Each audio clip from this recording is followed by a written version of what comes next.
ఇబ్బందులు చెబుతూ మీరు నగరైనా శుభ్రం చేస్తున్నారు, మీకు ఏ ఇబ్బంది అయినా సరే మాత్రం మీకు మేము అంటుంటాం అని చెప్తాని గిరిధర్ గారు మనకి మద్దతు తెలపడానికి వచ్చారు కాబట్టి అతను మాట్లాడాలని తెలియజేస్తాను. కాంగ్రెస్ పారిశుద్ధ్య కార్మిక సోదరులకి నేను ఇచ్చే సందేశం ఏంటంటే, మొట్టమొదటిగా మా తాలూకా పూర్తిగా మద్దతు మీకు తెలియజేస్తాం. మీ పోరాటంలోనే కాదు, రోడ్ల మీదే కాదు, చట్టం ద్వారా కూడా మీకు పూర్తిగా ఉచితంగా మేము మీకు కావాల్సినవన్నీ చేయడానికి సిద్ధంగా ఉన్నాం. సుప్రీంకోర్టు దాకా వెళ్ళైనా సరే మీకు కావాల్సినవి సాధిస్తామని చెప్తున్నాం. ఈ సమక్షంలో ఒక ముఖ్యమైన విషయం చెప్తున్నాను, దయచేసి ఇది మన పారిశుద్ధ్య కార్మికులు ఎవరైతే ఉన్నామో మనం రోడ్డుల మీద మురికే కాదు, ఈ విషయాన్ని తేల్చకపోతే రాజకీయంలోని ప్రభుత్వంలోనున్న మురికిని కూడా మనమే తుడుస్తామని చెప్పి తెలియజేస్తున్నాం.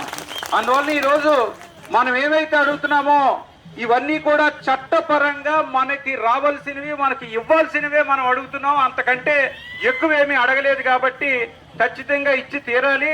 చట్టంకి ఎప్పుడూ కూడా ప్రభుత్వం కట్టుబడి ఉండాలి, కానీ ప్రభుత్వానికి చట్టం ఎప్పుడు కట్టుబడి ఉండదు. అందుకే ఈ రోజు ప్రభుత్వ వ్యతిరేక చట్టాలు ఈ ప్రభుత్వంలో 100 చట్టాలని తీసివేయబడ్డాయి కోర్టుల ద్వారా.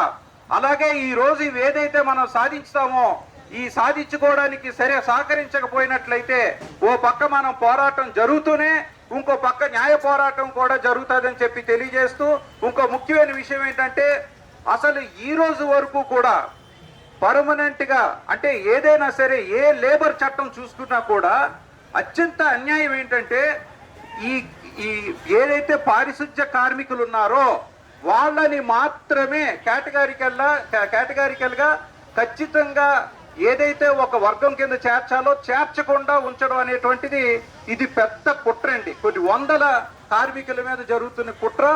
అందువలన ఈసారి ఖచ్చితంగా మనం పోరాటంలో ఏ విషయాలు మనం మాట్లాడినా కూడా ఖచ్చితంగా మనకి పర్మనెంట్ చేయాలన్న విషయాన్ని మాత్రం వదులుకునే ఉద్దేశం లేదు.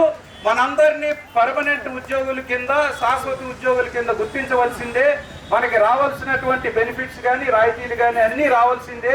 ఇంకొక విషయం గుర్తుపెట్టుకోండి, ఏదైతే మాన్యువల్ స్కావెంజింగ్ ఉందో, అయ్యా ఇది అందరూ గుర్తుపెట్టుకోండి, ఏదైతే మాన్యువల్ స్కావెంజింగ్ ఉందో దానిని ప్రోహిబిట్ చేస్తూ 2011లో చట్టం వచ్చిన తర్వాత కూడా ఆ పనులు కూడా మనతోని చేయించడం వలన చాలా మంది ప్రాణాలు కోల్పోయారు. హెచ్ఎస్బిసి దగ్గర ఏదైతే మ్యాన్ హోల్లో ఉందో దాంట్లో దిగిన కార్మికులు 3-4 చనిపోయారు.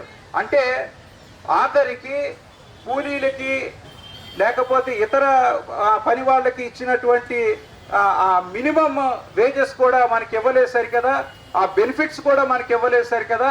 ఆ రోజు మన కుమార్ గారు ఉన్నారు, కుమార్ గారు ఆధ్వర్యంలో మన జీవీఎంసీలో జరిగిన గొడవలో ఆయన కానీ పాత్ర తీసుకొని ఆయనకి ముందుకొచ్చి పోరాడకపోతే ఆ రోజు వాళ్ళకి మాకు సంబంధం లేదు, మీరు హెచ్ఎస్బిసి చూసుకోండి అన్నారు. అంటే ఈ రోజు మనకి ఇలాంటి బలమైన నాయకులు మనకి వెన్నుదన్నుగా ఉన్నందుకు మనం సాధించుకోగలుగుతున్నాం. కాబట్టి నాయకత్వం జిందాబాద్, సిఐటియు జిందాబాద్, సిఐటియు జిందాబాద్, సిఐటియు జిందాబాద్. ఆఖరిసారిగా నేను చెప్పేది, ఈ ప్రభుత్వమే కాదు, ఓ 3 నెలల తర్వాత మరో ప్రభుత్వం వస్తుంది. ఏ ప్రభుత్వం వచ్చినా, ఏ పొత్తులున్నా, ఎక్కడ ఏ ప్రభుత్వం ఉన్నా, కేంద్ర ప్రభుత్వంలో ఎవరున్నా కూడా మన హక్కులు సాధించే వరకు మీతో పాటు మేము పోరాడతామని చెప్పి తెలియజేస్తున్నాం.